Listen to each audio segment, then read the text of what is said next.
Hindustan copper limited মলাঞ্জখন্ড তাম্র পরিযোজনা মানে মলাঞ্জখন্ড copper project থেকে কিন্তু ভ্যাকান্সি বেরিয়েছে। এখানে আপনারা দেখতে পাচ্ছেন ভ্যাকান্সি ডিটেলস আছে। 1 তারিখ থেকে ফর্ম ফিল আপ অলরেডি শুরু হয়ে গেছে, চলবে সেটা আমি নিচে বলে দিচ্ছি। এখানে সমস্ত ডিটেলসগুলো আপনারা দেখে দিন, কোন পোস্টে কী ভ্যাকান্সি আছে।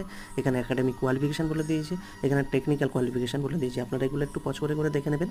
আর এখানে পিরিয়ড অফ অ্যাপ্রেন্টাইজ ট্রেনিং কত বছর বলছে, রেসপেক্টিভ ট্রেড 1 বছরের, তারপর বাড়ানো হবে। স্টাইপেন্ড কত দেবে সমস্ত কিন্তু ডিটেলস এখানে বলে দিয়েছে, আপনারা এখানে পজ করে দেখে নেবেন। হাউ টু অ্যাপ্লাই করতে হবে কি, কোথায় গিয়ে, এই ওয়েবসাইটটা গিয়ে করতে হবে। আমি কিন্তু এটা এমএসডি কর্মসংস্থান হোয়াটসঅ্যাপ চ্যানেলের লিঙ্কটা দিয়ে দেবো, সেখান থেকে আপনারা ডাইরেক্ট ফর্ম ফিল আপ করতে পারবেন। এটা ডেসক্রিপশনে লিঙ্কটা থাকবে হোয়াটসঅ্যাপ এবং টেলিগ্রামের।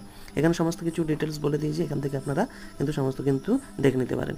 এখানে ডিটেল বলে দিয়েছে। এখানে কি বলছে, এখানে হচ্ছে 1 তারিখ থেকে ফর্ম ফিল আপ শুরু হয়েছে, 20 তারিখ অবধি ফর্ম ফিল আপ চলবে।